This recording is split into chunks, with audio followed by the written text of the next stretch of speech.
Hello guys, and welcome to PK Padu. My name is Pravesh, and I am the curator of this series called NCRT Distilled, where we are currently talking about ancient Indian history. और जैसा कि आप सबको पता है, ये जो notes हैं ये टेलीग्राम पे अवेलेबल हैं। आप प्लीज़ वहाँ से जाके डाउनलोड करिए। ऑल्दो अभी गवर्नमेंट ने एक टेम्पररी बैन लगा के रखा है नीट के लिए, पर एक दिन फिर एक्टिवेट हो जाएगा। I hope so. तो तब तक लेकिन वीपीएन लगा के भी आप चला सकते हैं टेलीग्राम, ऐसा कोई बड़ी बात नहीं है। ठीक है। और अभी जो हमारा जो टॉपिक इन क्वेश्चन जो चल रहा था वो था हमारा the post modern period. Post modern period में हम ऑलरेडी जो है हमने देखा कि डिक्लाइन कैसे हुआ। अशोका के बाद जो वीक रूलर्स आए उनके बाद डिक्लाइन होना शुरू होता है। पुष्यमित्र शुंग अपने जो पैटर्न हैं, जो राजा बृहद्रथ होते हैं मौर्य डायनेस्टी के, उनका वध करके एक नई डायनेस्टी शुरू करते हैं जो कि है आपकी शुंग डायनेस्टी। उसके बाद उसी तरह वासुदेव जो है वो आखिरी जो शुंग राजा है उनकी हत्या करके एक नई अपनी कन्व डायनेस्टी, सॉरी वासुदेव अपनी एक नई कन्व डायनेस्टी स्टैब्लिश करते हैं। उसके बाद फिर हमने देखा कि किस तरीके से और रीजनल जो है पावर्स वो इमर्ज होती हैं।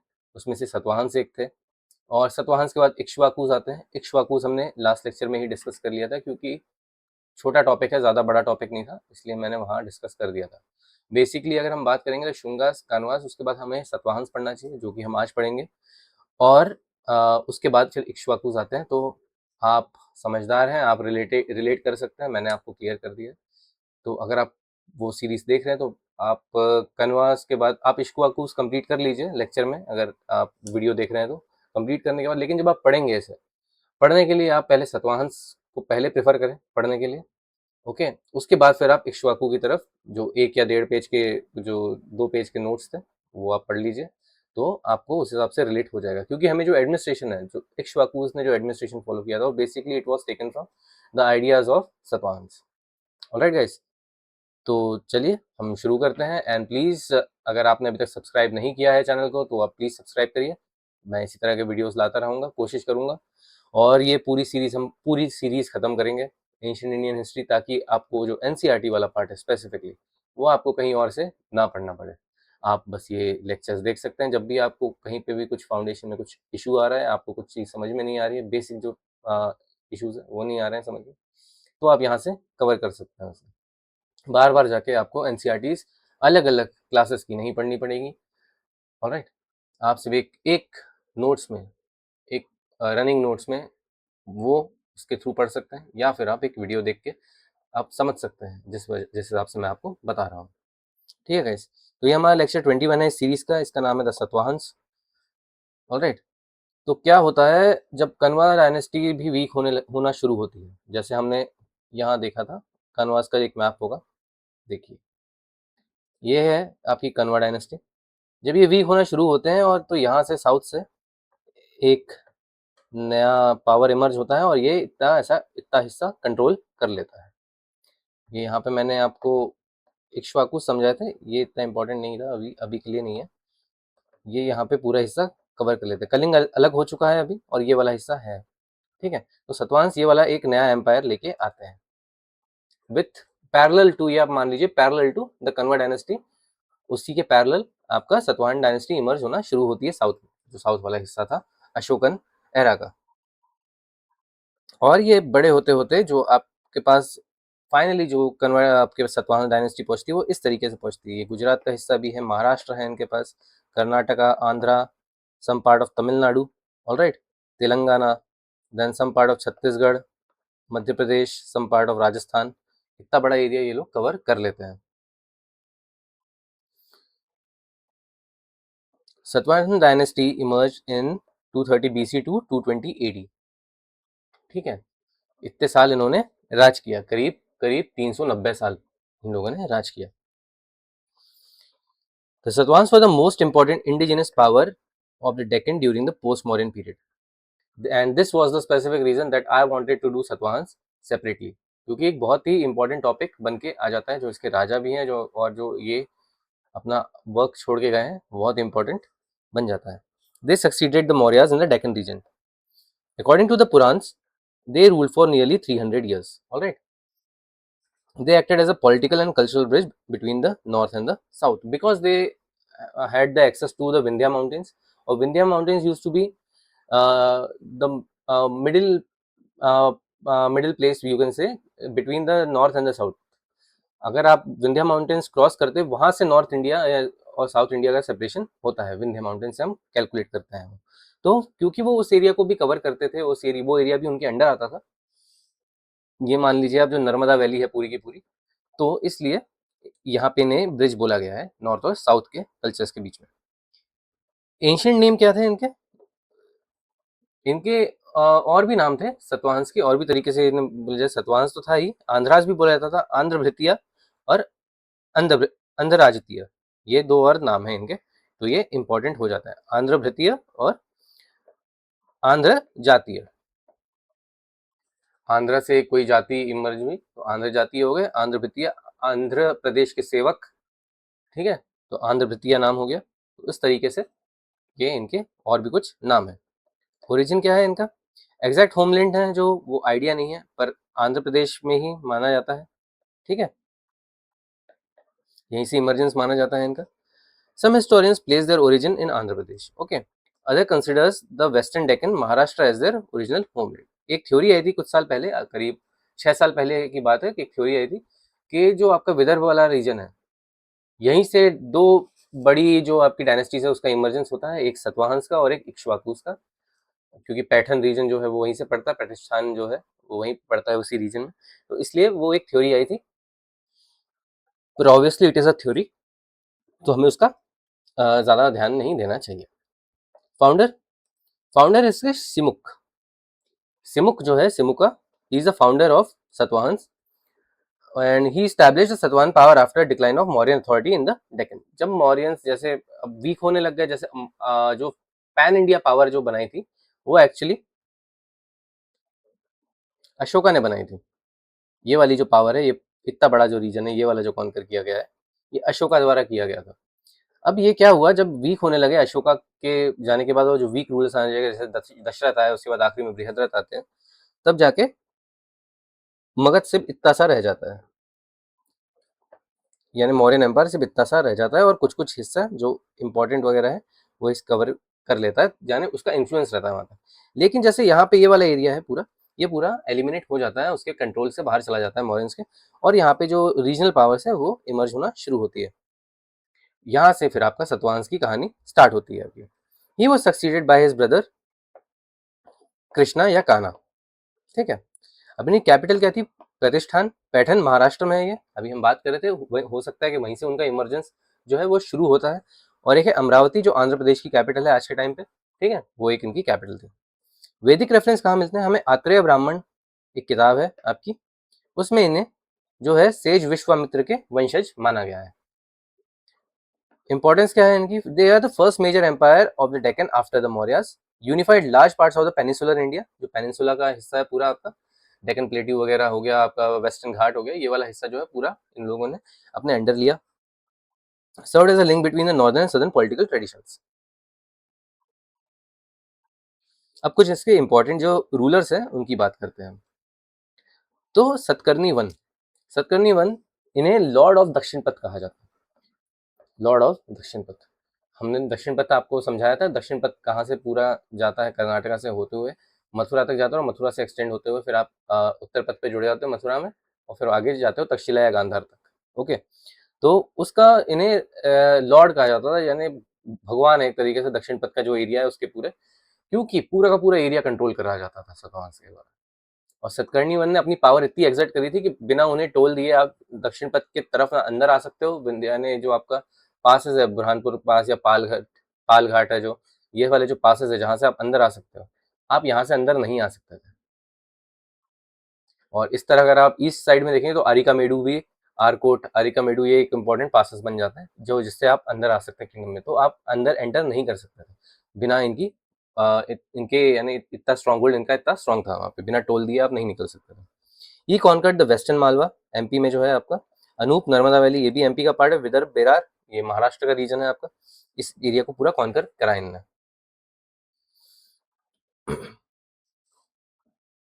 Information about him is obtain from the Naneghat inscription. अब नानघाट है, नानघाट कहाँ पे, महाराष्ट्र में है आपके, ठीक है। ये भी एक इंपॉर्टेंट पास है। अगर आपको महाराष्ट्र क्रॉस करके कर्नाटका, यानी अगर आप मध्य प्रदेश या गुजरात की तरफ से महाराष्ट्र में आते हैं तो नानघाट आपको क्रॉस करना पड़ता है। तो नानघाट क्रॉस करके ही आप जो कोंकण वाला रीजन है महाराष्ट्र का, वहाँ एंटर कर सकते हैं। वहाँ पे इनका एक इंस्क्रिप्शन है, ठीक है। उससे इनकी जो आप हैं इनके बारे में पता चलता है। ये किसने बनवाया था ये भैया, ये कि हिज क्वीन नागनिका, इनकी जो वाइफ थी नागनिका, ये played an important role in administration. ये भी हमें नानघाट इंस्क्रिप्शन से मालूम पड़ता है। After is that Shakas push the Satavahanas out of the Nashik towards Andhra. अब शाकास जो है, जो इंडो ग्रीक, हम इसके बाद है जो हम फॉरेन रूल पढ़ेंगे, फॉरेन रूलर्स और फॉरेन डायनेस्टीज, तो उसमें शाकास जो है, उन लोगों ने सतवाहन के साथ लड़ाई लड़ी और उन्हें पुश किया अंदर की तरफ। ये वाला जो एरिया है महाराष्ट्र गुजरात वाला एरिया, ये इनसे छुटा लिया, पूरा का पूरा यहाँ से हट गए ये। और ये अब जो रह गई थी पावर सतवाहंस की, बाद में जाके सतकर्णी के टाइम, वो आपकी स्टेबलाइज हो जाती है आंध्रा, कर्नाटका और आपका छत्तीसगढ़ उड़ीसा वाले रीजन में। नॉट पूरा कलिंगा बट थोड़ा सा पार्ट ऑफ इट, तो इस एरिया में जाके ये लोग स्टेबलाइज होते हैं। फिर आते हैं आपके राजा हल, हल या हला, ठीक है। Mentioned as the 17th ruler of the Matsya in the Matsya Purana. Matsya Purana में कहा गया कि सतवाहंस के ये 17वें राजा थे। कंपाइल्ड गाथा सप्तसती, गाथा सप्तसती है या गाहा सप्तसाई, ये कोई भी नाम ले सकते हैं। तो ये आपके ऑथर भी थे हला, इन्होंने किताब लिखी थी आपकी गाथा सप्तसाई। और his commander Vijay Anand led a successful campaign in Ceylon. Sri Lanka तक चले गए थे विजय आनंद, जो इनके कमांडर थे, वो उन्होंने श्रीलंका तक जाके लड़ाई लड़ी। फिर आते हैं आपके राजा गौतमी पुत्र Satakarni, very very important king of the Satavahanas, greatest ruler of the Satavahana dynasty. सबसे प्रतापी, सबसे महान राजा हुआ करते थे सतवाहन डायनेस्टी के। Defeated Nahapana and the western Kshatrapa. Nahapana राजा हुआ करते थे कुशन में, तो उनको हराया था इन्होंने, ठीक है। Recovered western Maharashtra, empire extended from the south Krishna river, north में मालवा सौराष्ट्र तक, ईस्ट में बेरार हो गया आपका, वेस्ट में आपका कोंकण हो गया। ये वाला जो पूरा रीजन है, जो ये हमने रीजन अभी देखा, बेसिकली ये पूरा रीजन, ये जो है कॉन्कर किया था गौतमीपुत्र सतकर्णी ने, यानी ये इसका हाइट है, जो आपका सतवाहन एरिया, जो सतवाहन आपका किंगडम है, उसका हाइट है ये। इतना बड़ा इनने पूरा एरिया कॉन्कर किया गया था इनके द्वारा। नासिक इंस्क्रिप्शन एक मिलता है हमें ऑफ गौतमी बालाश्री। गौतमी बालाश्री जो है, जो कि इनकी माता जी थी गौतमी पुत्र सतकर्णी की। एक बहुत इंपॉर्टेंट पॉइंट है कि जो सतवाहन राजा थे वो अपनी माता के नाम से जाने जाते थे, गौतमी पुत्र, जो ये सतकर्णी के बाद से जो शुरू हुआ था। तो गौतमी पुत्र जो है, तो गौतमी बालाश्री के पुत्र थे गौतमी पुत्र सतकर्णी, गौतमी के पुत्र सतकर्णी, ऐसा। नासिक इंस्क्रिप्शन है गौतमी बालाश्री का। तो describes him as destroyer of the Shakas, destroyer of the Pahlavas and destroyer of the Yavanas. जो फॉरेन आपके जितने भी फॉरेन ऑक्यूपेंट्स आए इंडिया में, उनको इन्होंने हराया। And donated 200 nivartanas of land to ascetics. अब निवारत्ना क्या होता है, एक यूनिट होती है लैंड मेजरमेंट की। उस टाइम पे निवारत्ना करके एक आपकी लैंड मेजरिंग यूनिट हुआ करती थी। निवारतना हो गया आपका, ओके। अब वशिष्ठी पुत्र पुलयामी, ठीक है। अब आप इससे एज्यूम कर सकते होंगे कि इनकी माता जी का नाम वशिष्ठी था, ऑब्वियसली। तो Vashishthi Putra Pulumayi 130 to 154 AD extended the authority up to the Krishna region, conquered Bellary. Bellary आपका कर्नाटका में है, ठीक है, कर्नाटका में है Bellary. Marriage alliance with Rudradaman one daughter, Rudradaman one थे जो कि आपके पार्थियन राजा थे, उनके साथ, उनकी बेटी के साथ शादी करवाई इन्होंने, यानी इनके बेटे के साथ उन्होंने शादी करवाई अपनी बेटी की, वशिष्ठिपुत्र पुलियामी ने। Mentioned in Kanheri inscription. अब कन्हेरी कहाँ है, कन्हेरी है महाराष्ट्र में आपका, ठीक है। यहाँ पे एक इंस्क्रिप्शन है, उसमें इनका नाम दिया गया है। अमरावती स्तूपा जो था, ठीक है, आंध्रा में अमरावती स्तूपा है जो, उसको रिपेयर करवाया गया। और इन्होंने कॉइन्स इशू करे कुछ शिप के सिंबल के साथ, ठीक है। शिप सिंबल थे, चांदी का कॉइन था, चांदी के कॉइन पे ऐसा आपका नाव बनी हुई है, ठीक है। तो इस तरीके का जो कॉइन है मैं इसमें ऐड नहीं कर पाया, पर आप अगर सर्च करेंगे शिप कॉइन्स ऑफ सतवाहन तो आपको बिल्कुल एक बहुत अच्छी इमेज मिल जाएगी आपको गूगल इमेजेस पे, आप बिल्कुल चेक कर सकते हैं। तो ये इंडिकेट क्या करता है शिप सिंबल कि मैरीटाइम ट्रेड होता था इनके टाइम पे, ये एक इम्पोर्टेंट पॉइंट है इसका, इसलिए यहाँ पे मेंशन किया है शिप सिंबल हुआ करता था कॉइन्स पे। तो ये दिखाता है कि मैरीटाइम ट्रेड था, शिप से सामान इधर से उधर ले जाया जाता था। फिर एक राजा आते हैं यज्ञश्री, ठीक है। अब इसमें पुत्र नहीं लगा है तो माता का नाम यज्ञ नहीं है, ठीक है। जहाँ पुत्र लगेगा जैसे है ना कि गौतमी पुत्र, तो फिर माता का नाम गौतमी है, यहाँ पे यज्ञश्री इनका नाम ही है, यज्ञश्री सतकर्णी। ये राजा आते हैं। Last great Satavahana ruler recovered Malwa and Konkan from the Shakas, Shakas से मालवा और कोंकण इन्होंने रिकैप्चर किया। Later conquered Kathiawar and Krishna delta, ये नई जगहों पे इन्होंने और आगे बढ़े हैं, and marked as the last phase of Satavahana expansion. अब इसके बाद सतवाहन जो है अब एक्सपांड करना, इंपीरियलिज्म थोड़ा बंद कर दिया इन्होंने, और धीरे धीरे जैसे जैसे और आगे राजा आते गए तो वीकनेस बढ़ती गई एम्पायर की और श्रिंक होता चला गया सतवाहन एम्पायर। उसके बाद ही हम देखते हैं कि इक्ष्वाकुस आते हैं, ठीक है। और उसके बाद ही हम देखते हैं, जैसे ये हमने बात की, ये सतवाहन रीजन जो ये वाला मैप था आपका, यहाँ पे आप सतवाहन रीजन देखिए, ठीक है, ये वाला रीजन है। और आप पैरेलली ये इक्ष्वाकु वाला मैप देखिए जो हमने बनाया था, तो अब ये इक्ष्वाकुस यहाँ आ गए और ये वाला एरिया है जो अभिराज के हाथ में चला गया है, ठीक है। तो इस तरीके से चेंज हो गए, उसके बाद चेंज होने लगा सतवाहन, सब ये धीरे धीरे डिक्लाइन में चले गए थे इसके बाद यज्ञश्री सतकर्णी के बाद। एडमिनिस्ट्रेशन की बात कर लेते हैं थोड़ी सी हम अब, कि सतवाहन एडमिनिस्ट्रेशन कैसा था।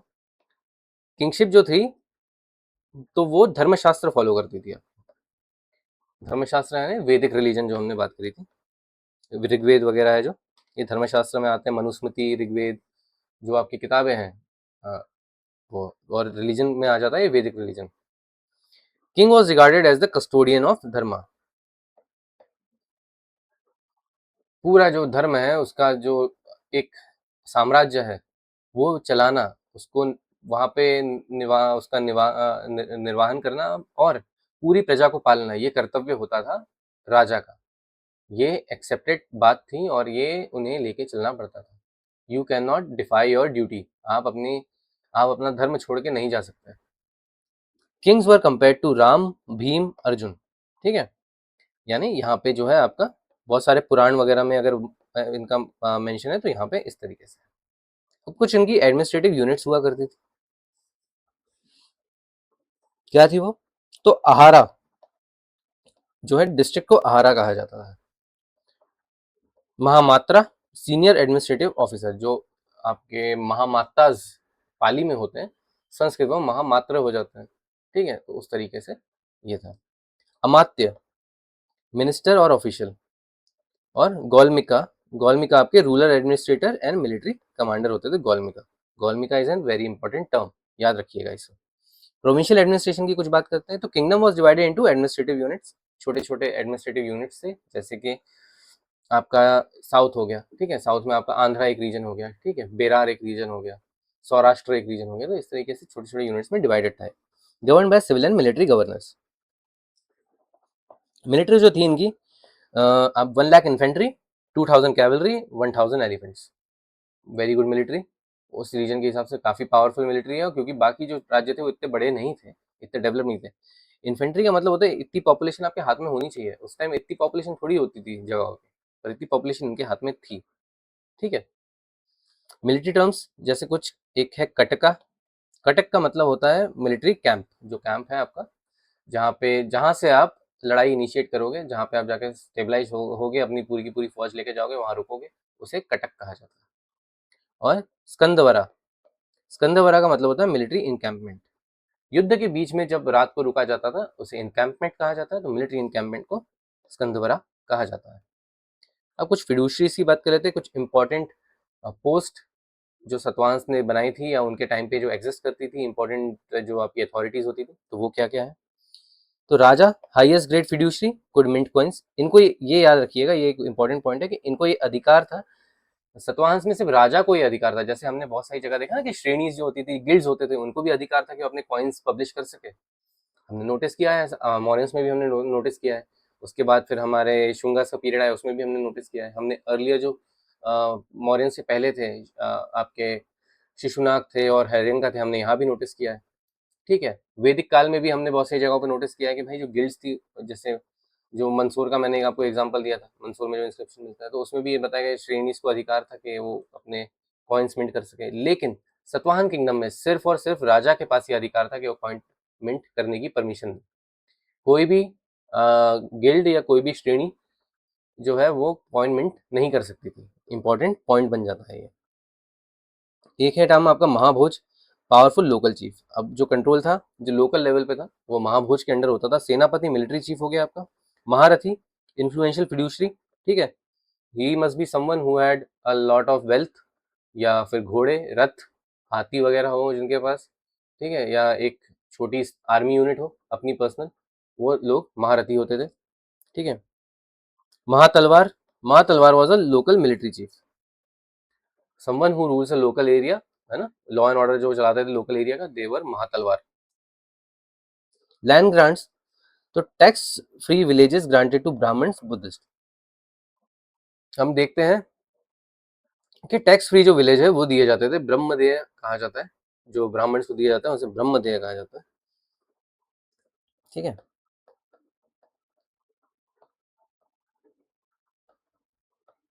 ब्रह्मदेय लैंड, और बुद्धिस्ट monk को अग्रहारा, ठीक है, अग्रहारा लैंड। तो इस तरीके से लैंड जो है ये डोनेट किए जाते थे इनके टाइम पे, फ्री फ्रॉम एडमिनिस्ट्रेटिव इंटरफेरेंस। अब इसमें जो है, यानी अगर किसी ने बोल दिया, जो राजा है उन्होंने बोल दिया कि ये वाला आपका, तो अब कोई भी एडमिनिस्ट्रेटिव इंटरफेरेंस नहीं होगा, दे दिया तो दे दिया। अब इसके बाद जो है ना आपको टैक्स भरना है उसका, ना आपको कंप्लाई करना है कि कोई गवर्नमेंट क्या बोलती है, जो लोकल गवर्नमेंट है उसके बारे में भी आपको नहीं करना। आप पर्सनली उसे होल्ड कर सकते हो और आप पर्सनली उस पर एक्सरसाइज कर सकते हो जो आप करना चाहते हो। सोसाइटी की कुछ बात करते हैं, सोशल स्ट्रक्चर किस तरीके का था। तो फोर वर्णस, क्योंकि वैदिक रिलीजन था, ठीक है, वैदिक रिलीजन की वजह से फोर वर्णस का एग्जिस्टेंस था, बहुत प्रोमिनेंट था। गौतमी पुत्र Satakarni claim to restore the varna system. उस टाइम पे जो राजा थे उनके लिए बहुत प्राइड की बात होती थी ये बताना कि मैं जो हूँ ये चीज को फॉलो करता हूँ, जो चीजें खत्म हो गई थी मैंने उन्हें फिर से शुरू करवाया। देखिए आप, तो ये महानता की बात होती थी उस समय पे। तो गौतमी पुत्र सतकर्णी ने उनके हिसाब से ये एक बहुत बड़ा काम किया था कि उन्होंने जो वर्ण सिस्टम है उस रीजन में जहाँ पे बुद्धिज्म आ चुका था, वर्ण सिस्टम खत्म हो चुका था, वहां पे फिर से रिस्टोर कराया गया। मौर्यन एम्पायर के बाद वहां फिर से ब्राह्मणिकल रिवाइवल होता है, और ब्राह्मणिकल रिवाइवल में सतकर्णी जो है वो पुरजोर अपनी ताकत लगा के स्टैब्लिश करते हैं फिर से वर्ण सिस्टम को, फिर से उस लेवल पे ले जाने की जहाँ पे वो अर्ली वैदिक पीरियड में था, before the emergence of Buddhism. Elite groups जो हमने बात करी थी, Mahabhoja, Maharathi, Mahasenapati, okay. Merchants often identified themselves with the towns, किस किस जगह से कौन आता है, ये उनके पास इनको ये साक्ष्य रखना पड़ता था, उनको ये प्रूफ रखना पड़ता था कि मैं इस जगह से आया हूँ और इस टाउन से मैं बिलोंग करता हूँ, और ये जगह सामान जो है, जैसे आप आज के टाइम पे अगर हम देखते हैं तो जीआई टैग होता है, ठीक है, जीआई टैग होते हैं सामानों के, इंपॉर्टेंट सामानों के, कौन सी जगह से किसका ओरिजिन है। उसी तरीके से इन लोगों को आइडेंटिफाई करना पड़ता है मर्चेंट्स का कि ये वाला सामान है यहाँ से बना है, यहाँ मिला है, ये वाला सामान यहाँ से आया है। तो इस तरीके से तो ये बहुत अच्छा सिस्टम था। And the merchants also donated generously to Buddhist institution. Buddhist institution तो खत्म नहीं हुए थे पूरी तरीके से, बट हाँ थोड़े कम हो गए थे, इन्फ्लुएंस कम हो गया था उनका। पोजिशन ऑफ वुमेन, तो बहुत इंपॉर्टेंट हम ये देखते हैं, जैसे अभी हमने ऊपर नोटिस किया था कि नाम जो है गौतमी पुत्र सतकर्णी, वशिष्ठी पुत्र पुलयामी, उस तरीके से जो औरतें हैं उनको रिस्पेक्ट दिया जाता था। तो mothers enjoy high prestige, example Gautami पुत्र सतकर्णी, विशिष्ट पुत्री पुलयामी। तो इनकी माता का नाम गौतमी, इनकी माता का नाम विशिष्टि, ठीक है। तो ये इंपॉर्टेंट है कि माता के नाम से पहचाना जा रहा है। Use of metronymics was unique feature of Satavahana polity. माता का नाम लगाना अपने नाम के आगे या माँ के नाम से पहचाना जाना, ये एक यूनिक फीचर था सतवाहन का, ये एक इंपॉर्टेंट पॉइंट है इसलिए, ठीक है। नेचर क्या था फैमिली का, पेट्रियार्कल थी फैमिली तो उसमें ज़्यादा बड़ी बात नहीं है कि भाई राजा का, अगर आपको आगे वंश चलाना है आपको, तो आपको एक लड़का चाहिए जो कि राजा बने। वही वाला सिस्टम चलता था। हेड जो था फैमिली का वो भी एक राजा ही था, यानी उस वो भी एक मेल मेल ही था, तो इस तरीके से वो चला। Succession pass through the male line. थोड़ी रिलीजन की बात करते हैं। Brahmanism. Satavahana rulers were Brahmans. Alright. वैदिक धर्म फैलाया इनने, हमने बात कर चुके हैं। ये गौतमीपुत्र सतकर्णी ने बोला कि मैंने रिस्टोर करवाया वर्ण सिस्टम, तो ये वाले कॉन्सेप्ट है यहाँ पे। They were the strong supporters of Brahmanical traditions. They performed important Vedic sacrifices such as the Ashvamedha Vajapeya राजसूय। ये तीन जो है ये तो करवाते ही हैं, ठीक है, करवाते ही थे जो वैदिक राजा थे आपके। तो ये तीन जो आपके यज्ञ है बड़े, ये करवाए ही जाते थे। These sacrifices symbolize royal authority and political legitimacy. Very important. ठीक है। वैष्णविज्म का भी कुछ राइज होता है यहाँ पे। तो Vaishnava cult gain popularity during the Satavahana period. Important duties क्या थे? कृष्ण आपके पॉपुलर हो गए थे, वासुदेव पॉपुलर हो चुके थे इस टाइम पे। Buddhism. Despite being Brahminical rulers, the Satvahans generously patronized Buddhism. They provided land grants. जैसे हमने यहाँ देखा ना, बुद्धिस्ट मॉन्क्स को लैंड ग्रांट्स दिया जाता था, तो लैंड ग्रांट्स देते थे, फाइनेंशियल असिस्टेंस देते थे, donation to monasteries of monks, donations भी दिए जाते थे। या so next in a topic is Mahayana Buddhism. तो Mahayana Buddhism gain popularity during the period. Okay. जो आपकी मूर्ति पूजा वगैरह थी ये शुरू होती है इस पीरियड से। बुद्ध की मूर्तियां बनाना, बोधिसत्व की मूर्तियां बनाना वगैरह वगैरह, यहाँ से ये वाला पार्ट शुरू होता है। Bodhisattva ideal became the prominent. बहुत सारे बोधिसत्व आए, करीब 59 जो ज्ञात बोधिसत्व है, और टोटल बोला जाता है कि 108 बोधिसत्व थे। तो ये पूरे बोधिसत्व के बारे में अब इनके एक एक रूप आना शुरू होते हैं बुद्ध के यहाँ से। According to this doctrine any individual could attain enlightenment by following the Buddha's path. Mahayana Buddhism की बात हो रही है यहाँ पे, ठीक है, ये doctrine. Bodhisattva postpone their own nirvana to help attain salvation. दो वर्ड्स हैं इसमें प्रोमिनेंट, अगर आपको हमने जो बुद्धिज्म पढ़ा था उसमें मैंने बताया तो भी था कि एक बोधिसत्व है आपके, ठीक है, और एक है आपके अरहत।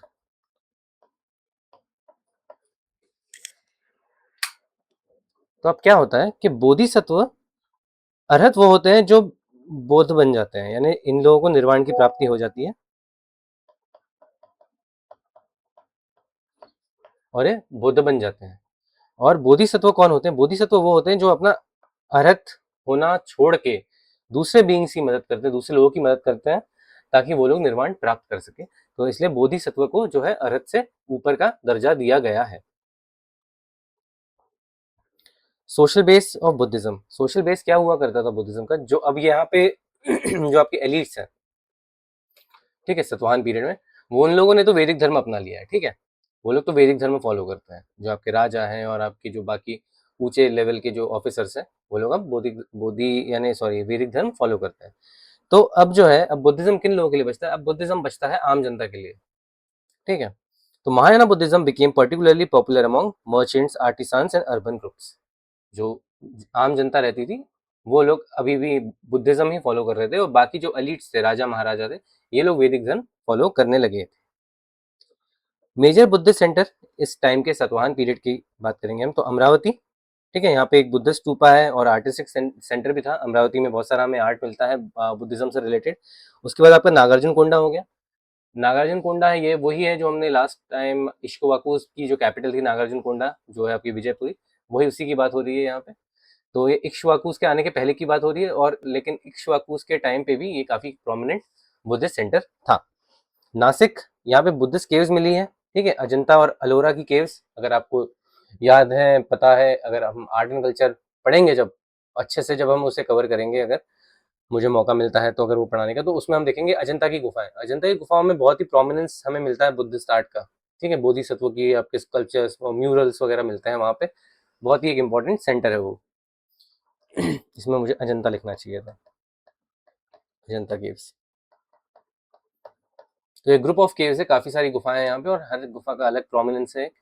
और वहाँ पे बहुत सारी जगहों पे म्यूरल्स मिले हैं बोधिसत्व के, ठीक है, जैसे हमें आपको पद्मपाणि एक बोधिसत्व है, वज्रपाणि बोधिसत्व है, उन लोगों के, मंजूश्री, इन लोगों के आपको वहाँ पे म्यूरल्स मिलते हैं।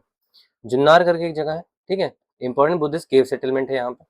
कार्ले, ये महाराष्ट्र में है आपका, फेमस चेतिया हॉल है यहाँ पे।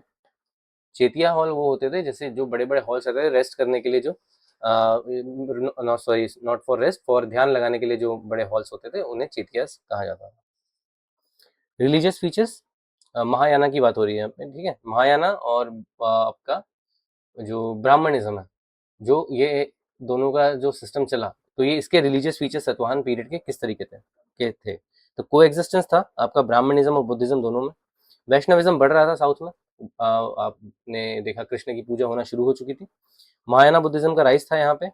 बोधिसत्व कल्ट महायाना बुद्धिज्म का बहुत बड़ा इंपॉर्टेंट पार्ट है। बोधिसत्व कल्ट उसका प्रोपोगेशन हो रहा था, और रिलीजियस टॉलरेंस था और पैट्रोनेज भी था मल्टीपल फेथ्स को।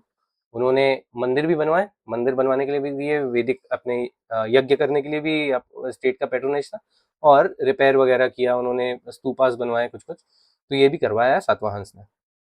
इकोनॉमिक कंडीशंस की बात करते हैं हम कुछ। रिलीजियस कंडीशंस हो गई हैं आपकी, अब आप हम बात करेंगे इकोनॉमिक कंडीशंस की, कि इकोनॉमी किस तरीके से फंक्शन करती थी, क्या क्या उनका, जैसे हमने एक चीज पहले जो डिस्कस करी थी कि कॉइन्स, सिल्वर के कॉइन्स थे, उसके ऊपर शिप बना हुआ था, ये दिखाती कि ट्रेड होता था मैरीटाइम लेवल पे। कॉइनेज किस तरीके का था कि सिर्फ राजा को ही अधिकार था कि वो जो कॉइन्स है वो मिंट करवा सके, तो इस तरीके की हम यहाँ पे बातें करेंगे। General feature, economy was well organise and prosperous, significant development in agriculture, industry, trade, craft production, इन सब का जो डेवलपमेंट है वो, और टेक्नोलॉजी आती गई नई नई, और डेवलपमेंट बढ़ता गया। Agriculture was the main occupation, ठीक है, पेडी ट्रांसप्लांटेशन जो था, आज भी जो आपका चावल उगाने का जो मेथड होता है, एसआरई बोलते हैं जिसको, एसआरई मेथड, ठीक है, हम अगर एग्रीकल्चर पढ़ने का मौका मिलेगा, पढ़ाने का मौका मिलेगा मुझे, तो पढ़ाऊंगा मैं। एसआरई मेथड होता है चावल उगाने का। सेम मेथड वाज यूज्ड कि भाई आपका पहले चावल जब थोड़ा सा अंकुरित हो जाए, थोड़ा बड़ा हो जाए चावल का पौधा, और उसमें से जो आपका जो पत्तियां हैं वो आना शुरू हो जाए, तब जाके उनको एक एक करके एक वेट फील्ड पे जिसके ऊपर पानी भरा हुआ था उसमें ट्रांसप्लांट किया जाता था। तो ये वाला जो मेथड है पेडी ट्रांसप्लांटेशन का, ये उनको पता था सतवाहन पीरियड में वहां पे। The fertile region between Krishna and Godavari rivers form the rice bowl of the Satavahana period. Grama kshetra, grama kshetra is a region which protected agricultural land. जैसे एक एरिया रहता है, इस तरीके का एरिया है, ठीक है, यहाँ पे सेटलमेंट है छोटे छोटे, और ये यहाँ पे ये मान लीजिए इसके चारों तरफ ऐसे एग्रीकल्चर फील्ड्स है, ठीक है, इस तरीके से एग्रीकल्चर फील्ड्स है यहाँ पे चारों तरफ, एक फूल का शेप बन जाता है लगभग लगभग। तो उस तरीके के एरिया को, ये वाला जो एरिया रहेगा आपका गोल, ये वाला आपका ग्राम क्षेत्र है। इसके बीच में लोग रहते थे और उनके खेत थे चारों तरफ, और वो वहां जाके काम किया करते थे। आज के टाइम पे भी अगर आप ये वाला रीजन देखेंगे आंध्र प्रदेश वगैरह, तो इसमें भी ये रीजन जो है ये इसी तरह डेवलप हुआ है। एक बीच में क्लस्टर्ड एक विलेज है, और उसके क्लस्टर्ड विलेज के जो चारों तरफ का एरिया है वो आपका खेत होता है। फिर आप थोड़ा आगे जाएंगे तो वहां पे एक दूसरा ग्राम क्षेत्र आ जाएगा, जो कि इसको भी कवर करता है, यहाँ वाले खेत को भी, और अपने अपने रीजन से और आगे के खेतों को भी कवर करता है। जैसे ये वाला पार्ट हो गया, अब यहाँ पे एक ग्राम क्षेत्र आ गया, अब यहाँ पे और कंटिन्यू होते हैं, तो ये इसको भी कवर करेगा और इसको ये भी कवर करेगा, तो दोनों इसको प्रोटेक्ट करा करते थे। इस तरीके से यहाँ पे होता था। Guarded by fences, field watchman, यहाँ पे फेंसेस वगैरह लगे होते थे सारे, और फील्ड वॉचमैन वगैरह घुमा करते, तो ये प्रोटेक्शन का एक सिस्टम था, मॉडर्न प्रोटेक्शन सिस्टम था वहाँ पे। It also protected crops from birds and wild animals, इन लोगों से भी जो है खेतों को बचाया जाता था। माइनिंग एंड मिनरल रिसोर्सेज, तो आयरन मिला करता था उस टाइम, करीमनगर, वारंगल, इस रीजन में आयरन मिलता है बहुत ज़्यादा। आप ये देखते हैं आंध्र प्रदेश के ये रीजन है जहाँ पे बहुत सारा आपका आयरन और वगैरह डिपॉजिट है। पुरानी वाली जो आपकी धारवार रॉक्स है वहाँ पे, उसकी वजह से यहाँ पे बहुत सारी हमें ये जो मिनरल्स आपके मिलते हैं। Gold, Kolar gold fields, KGF अगर आपने देखी होगी पिक्चर, वही कोलार गोल्ड फील्ड्स कर्नाटका में है ये, वहाँ से सोना वगैरह भी एक्सट्रैक्ट किया जाता था। Coinage, Satavahana issues coins of lead most common, सबसे ज़्यादा लेड के कॉइन्स होते थे, copper, silver, bronze, potin. Gold नहीं है, ध्यान रखिएगा, गोल्ड नहीं है, गोल्ड में नहीं, गोल्ड के कॉइन्स नहीं बन रहे हैं सतवाहन पीरियड में अभी भी। जो इंडिया में इन्नेट गोल्ड कॉइन्स छपे वो आपके जो है ये जब आपके इंडो ग्रीक्स वगैरह आए और जब बाहर से ये टेक्नोलॉजी आई तब उन लोगों ने गोल्ड कॉइन्स छापे थे यहाँ पे, मिंट हुए थे। उसके पहले गोल्ड कॉइन का सिस्टम नहीं था इंडिया में, यानी इंडिजिनस नहीं था। जो थे बाहर के थे कॉइन्स, लेकिन इंडिजिनस कोई सिस्टम नहीं हुआ करता था। Industries and craft, evidence from Karimnagar shows separate quarters for carpenters, blacksmiths, goldsmiths, potters, इन लोगों के लिए अलग रहने की व्यवस्था हुआ करती थी। Archaeological finds include weapons, sicles, balance rod, agricultural implements, ये सब मिला है उस समय का। ठीक है। गिल्ड्स और shrenis, ancient literature mentions 18 type of guilds, 18 type के गिल्ड्स मिलते थे सतवाहन रीजन में। Guilds were important economic institutions, क्योंकि ये ही अपना जो क्राफ्ट है आगे बढ़ाने के लिए अप्रेंटिसशिप देते थे, लोगों को क्राफ्ट सिखाते थे, ठीक है, ट्रेनिंग दिया करते थे, और उसके बाद एडवर्टाइजमेंट वगैरह, मार्केटिंग, सेल्स वगैरह जो उस टाइम के रीजन के हिसाब से किया जाता था छोटा छोटा, वो लोग यही करते थे। और फिर आपका जो बेसिक जो बिजनेस डेवलपमेंट हुआ उस समय का, उस समय की MBA डिग्री करने की का मतलब है कि आप एक श्रेणी में काम करते हैं, तो उस तरीके का श्रेणीज काम किया करते थे। श्रेणीज का फंक्शन क्या था? Regulated production, maintain quality standards, controlled prices, protected artisans and customers, accepted deposit and function like banks, finance, trade and religious establishments. तो ये श्रेणीज और गिल्ड्स का ये काम हुआ करता था। ट्रेड एंड कॉमर्स किस तरीके से प्रोपोगेट हुआ? ठीक है, तो इंटरनल ट्रेड तो रोड्स थे, ठीक है, पूरे डेक्कन में अच्छे से रोड्स बना के रखे गए थे। मेजर कमर्शियल सेंटर जो थे वो भी अर्बन एरियाज आपके नए नए डेवलप हुए थे, जैसे आपका पैठन हमने बात करी, ठीक है, नासिक, अमरावती, ठीक है, नागार्जुनकोंडा।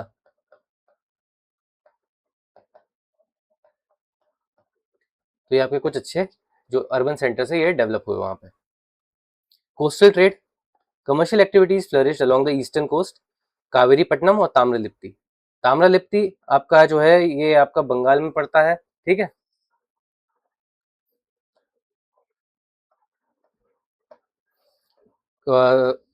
और आपका नहीं नहीं, sorry sorry, I am sorry, Tamralipti आपका बंगाल में नहीं है, वो दूसरी जगह है वो। तो कावेरीपट्टम है एक आपकी जगह, ठीक है, आंध्र प्रदेश में है ये। और ताम्रलिप्ति ये आपका तमिलनाडु में पड़ता है। ये दो एरिया इनके हुआ करते थे कोस्टल एरियाज, जहाँ से ये लोग ट्रेड किया करते थे ईस्टर्न कोस्ट ऑफ इंडिया में, ठीक है। ये वाला आपका ईस्टर्न कोस्ट है, ये एक यहाँ पे है, एक यहाँ पे, ठीक है, ये दो रीजन है यहाँ पे। तो ये रीजन से यहाँ पे ट्रेड हुआ करता था, और हमें शिप वाले आपको बताया था, शिप बना हुआ है ऐसा, शिप बने हुए हैं जो सिक्कों पे, तो वो भी ये शो करते हैं कि मैरीटाइम ट्रेड हुआ करता था। मैरीटाइम ट्रेड के पोर्ट्स क्या थे आपके? कल्याण, ये आपका महाराष्ट्र में पड़ता है, वेस्टर्न कोस्टल ट्रेड था ये। सोपारा, ये भी महाराष्ट्र में, आपका मुंबई में नाला सोपारा, अगर आपको नाम सुना होगा आपने कभी, तो वही है सोपारा, मैरीटाइम सेंटर था ये। भरूच, भरूच अच्छा भी बोला जाता है इसे, भरूच, ये भी एक मेजर कमर्शियल पोर्ट था, ये नर्मदा का जो माउथ है, जहाँ नर्मदा अरेबियन सी में जाके मिलती है, वो वाली जगह है। चौल करके एक जगह थी, ये भी एक ट्रेड सेंटर था इनका इंपॉर्टेंट, ठीक है। इंडो रोमन ट्रेड हुआ करता था, तो एक्सपोर्ट क्या क्या किया जाता था सतवाहंस के द्वारा? Cotton, textile, spices, pearls, precious stones, Ivory, ठीक है। और इंपोर्ट करते थे गोल्ड, वाइन, ग्लासवेयर, कोरल, ये सब इंपोर्ट किया जाता था। इसके एविडेंस क्या मिले कि लार्ज नंबर में रोमन कॉइन्स मिले हैं आपको, जो डेक्कन में, ये वाले रीजन में जहाँ सतवाहंस रूल करते थे। Significance, this war brought immense wealth to the Satavahana state, encouraged urbanization and craft production.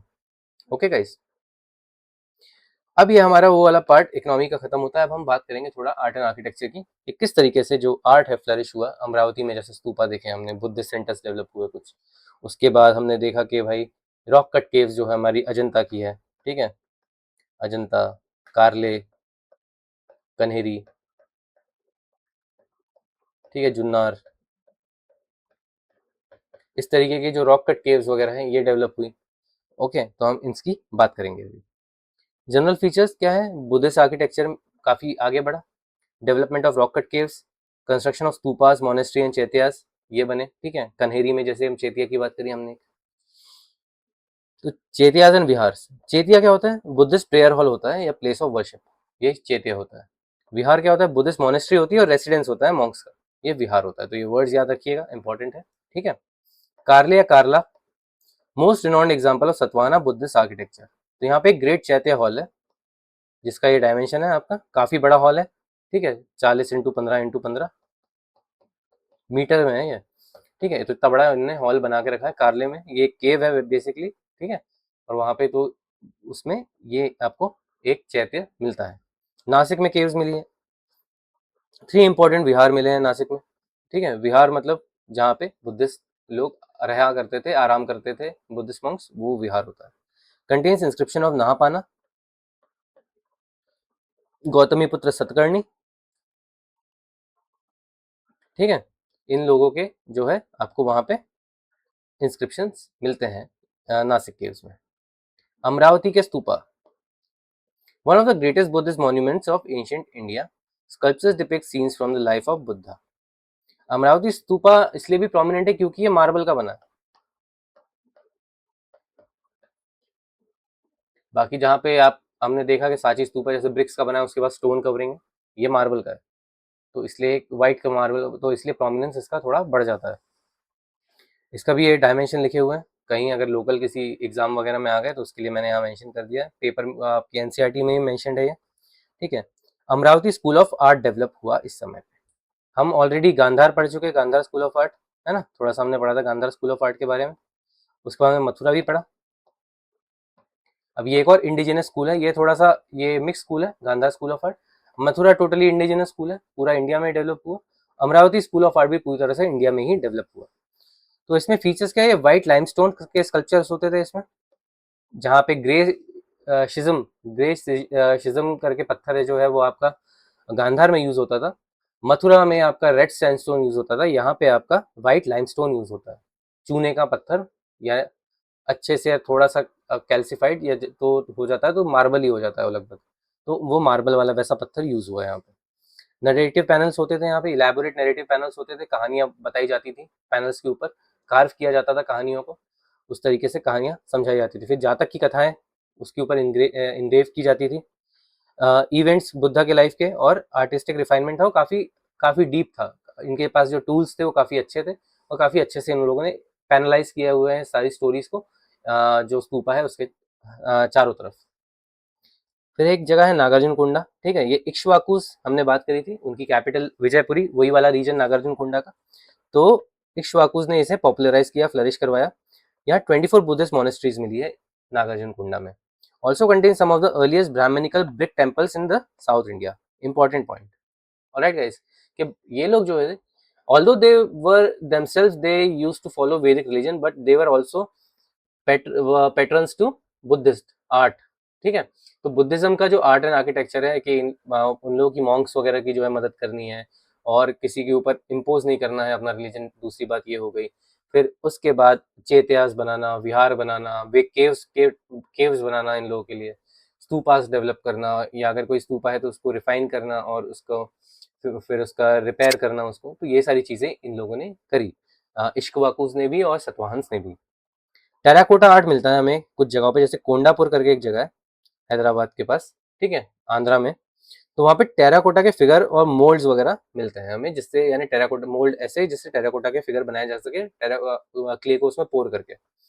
Own mainly by wealthy urban residents, क्योंकि it was a tough task to achieve. आज के टाइम पे भी अगर आप देखेंगे तो आंध्रा में जो गुड्डे मिलते हैं, आंध्रा के जो डॉल्स मिलते हैं, वो टेराकोटा के बहुत प्रोमिनेंट है, रथ वगैरह मिलना, ये सब जो है, और आंध्रा आर्ट है जो, वो बहुत सारे उसमें टेराकोटा का बहुत इन्फ्लुएंस है।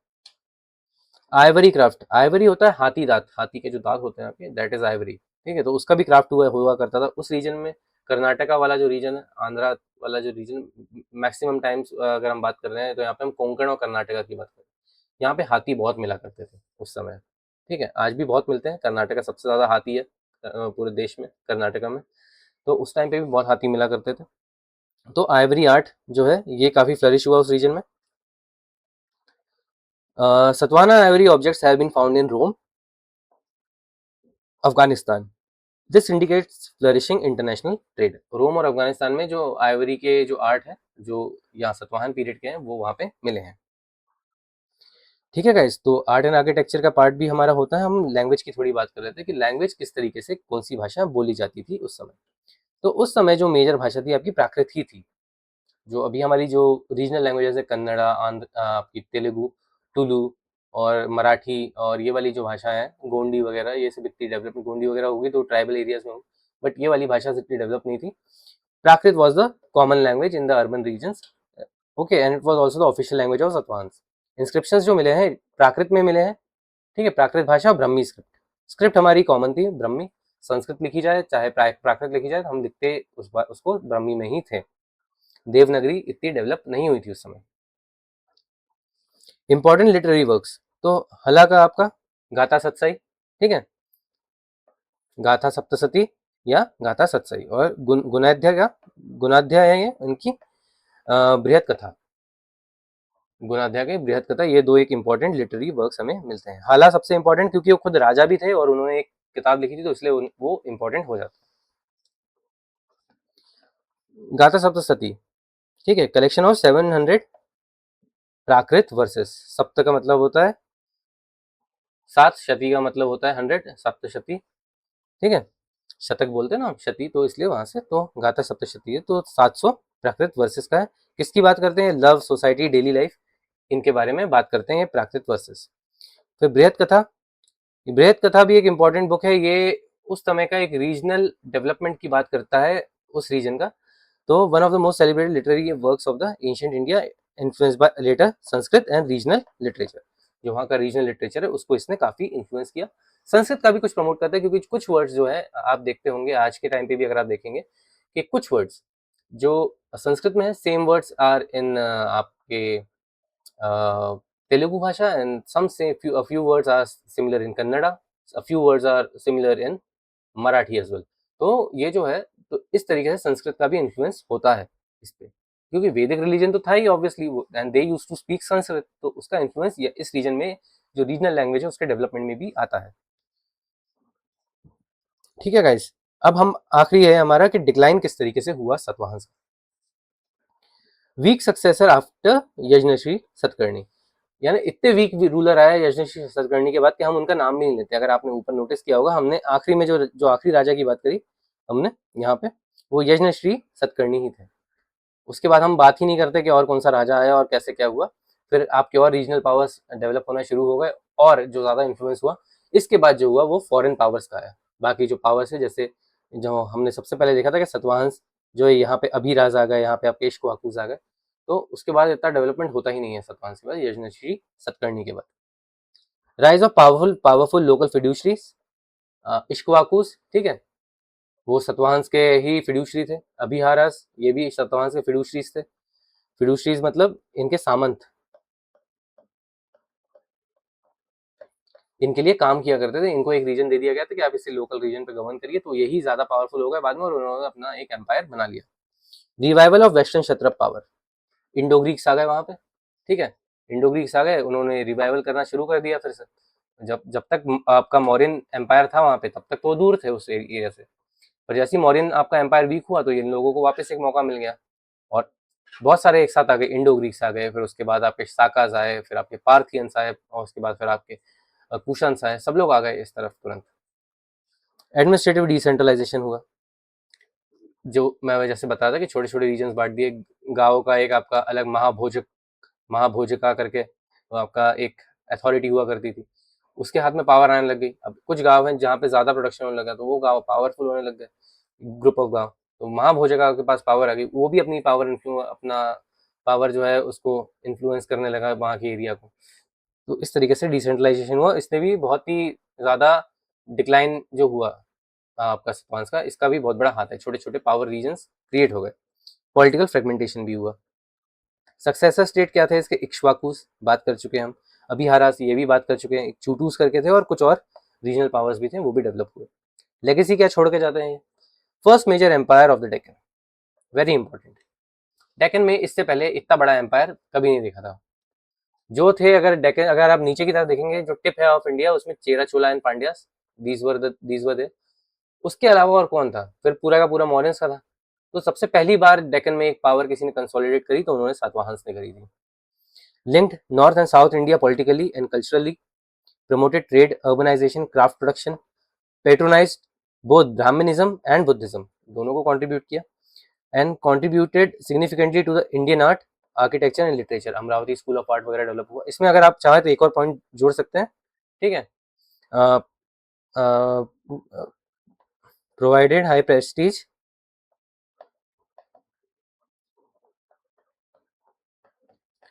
टू वुमेन, वुमेन या क्वीन, जो भी आप लिखना चाहते हैं,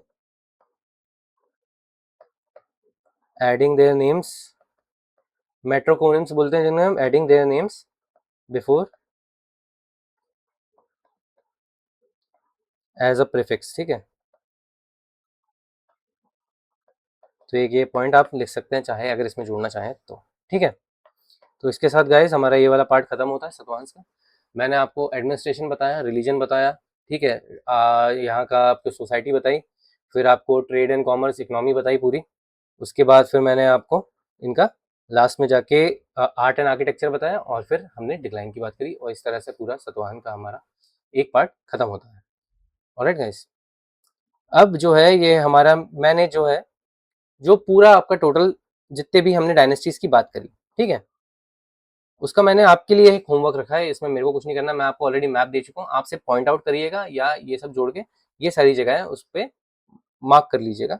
ये मैप वर्क में आपके शुंगा डायनेस्टी के कुछ जो सेंटर्स हैं इंपॉर्टेंट वो हैं, ठीक है, कन्वा डायनेस्टी का इंपॉर्टेंट सेंटर है सतवाहन के हैं, ठीक है, भरूच, सोपारा, कल्याण वगैरह, ठीक है, और उसके बाद आपके ट्रेड पोर्ट्स हो गए ये सारे, और जितने भी हमने ऊपर मेंशन करे, फिर इक्ष्वाकु के कौन से हैं वो हो गए, इंपॉर्टेंट रीजन्स हो गए कुछ, तो ये सारी चीज़ें यहाँ पे मेंशन्ड है, आप मार्क कर लीजिएगा। आपको मैप दे दिया है मैंने, हर आपको हर डायनेस्टी के साथ उसका मैप है, आप उस पर प्लीज़ मार्क कर लीजिएगा। आपको पूरा का पूरा जो जोग्राफिकली जो हिस्ट्री हम क्रिएट करते हैं जोग्राफिकली, वो आपको पूरी तरह क्लियर हो जाएगी अगर आप मैप वर्क कर लेते हैं, ठीक है। ऑलराइट गाइस, तो this was our the indigenous part, indigenous kingdom and dynasties post modern period, and from the next in the next two lectures we will discuss about the foreign dynasties that invaded India and tried to conquer it, or somewhat that entered India as well, Mathura तक, उज्जैन तक, ये वाले हिस्से ये लोग capture कर लिए थे इन लोगों ने, तो ये वाला पार्ट भी हम डिस्कस करेंगे, ठीक है। इसमें हमारी जो चार मेजर डायनेस्टीज आती है उसमें आते हैं आपके इंडो ग्रीक सबसे पहले, जो सबसे पहले आए, ठीक है, जिन्हें हम यवंस भी कहते हैं, यवंस। इसके बाद आए आपके इंडो साइथियंस,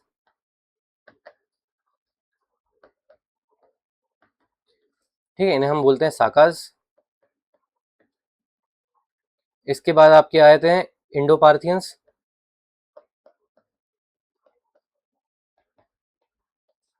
ये हैं आपके पहलवास,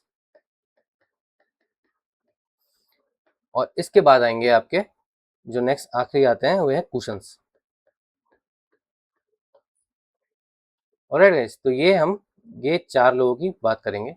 तो इसको मैंने दो पार्ट में डिवाइड किया है, जो फॉरेन इन्वेडर्स थे आपके, या फॉरेन जो एम्पायर इंडिया में क्रिएट हुए थे, उनको मैंने इन्वेडर्स नहीं बोलेंगे क्योंकि ये इंडियनाइज हो गए थे, तो इनको मैंने दो पार्ट्स में डिवाइड किया है। पहले लेक्चर में हम बात करेंगे इंडो ग्रीक्स और यानी इंडो ग्रीक्स की और साकास की, और जो नेक्स्ट लेक्चर रहेगा उसमें हम पहलवाज और कुशंस की बात करेंगे, उनका आर्ट एंड आर्किटेक्चर कैसा था, कॉइन सिस्टम कैसा था।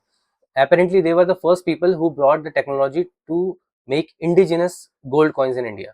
That is a very important part. Some new school of arts, the refinement of actually the refinement of Mathura school of art happened under the Kushans, and जो technology है coin बनाने की बहुत ही ज़्यादा अच्छी हो गई इस समय। जो हम मेजर बहुत सारे इनके कॉइन्स, जो इनकी मेजर हिस्ट्री का जो चंक है वो हम इनके कॉइन्स से ही ड्राइव करते हैं, तो coins is a very important part of this lecture. Other than that we will discuss कि भाई ऐसा क्या हुआ कि इंडिजिनस किंगडम जो है वो डेवलप नहीं कर पाए, और फॉरेन इन्वेजन जो हुए उसके बाद वो इतने पावरफुल कैसे हो गए, उस टाइम पे रिलीजन किस तरह से प्रमोट हुआ, बुद्धिज्म फैला, और कुछ इनमें से जो थे, जैसे अगर आपके कुशंस वगैरह की बात करें तो Indo Greeks they followed Bhagavatism, Indo Greeks follow Bhagavatism, Vaishnavism follow करते थे, विष्णु में मानते थे, and Indo Parthians they follow Shaivism, okay. Sakas, Kanishka, जो सॉरी कुशंस, और ये लोग they use to follow Buddhism somewhat, Kushans were somewhat Shaivites as well, but Sakas used to follow Buddhism. तो अलग अलग टाइम पे अलग अलग रिलीजन कैसे डेवलप हो, ये वाली बात करेंगे हम। Alright guys, so I will see you in the next lecture. If you like this video, please like and comment, and please do follow, please do subscribe to my channel, that is @PK Pado on YouTube, as well as join my Telegram group, the same @PK Pado. You will find very informative and full and full courses just like this. I will try to make more such content कि आपको मदद मिल सके, आपको NCERT का ज़्यादा जो load है आपके ऊपर वो कम हो सके, आप बाकी एग्ज़ाम्स भी दे सके, आप प्रैक्टिस पे ध्यान दे सके, आप अपना खुद का कुछ काम करना चाहते हैं वो कर सके, लेकिन आप अपना टाइम वेस्ट ना करें, इसलिए मैं ये कोर्स बना रहा हूँ। That's why I want you to subscribe to my channel so that आपको जो एनसीईआरटीज़ है, बेसिक है, जो आपका बेस है, जो आपका फाउंडेशन रहेगा, जिसके ऊपर आप और काम करेंगे और उसको रिफाइन करेंगे, वो आप उस बेस की मदद से कर सकें। That's all, that's all I wanted to say, and I will see you in the next lecture. Till then, मस्त रहो, पी के पढ़ो, खुश रहो, बाय।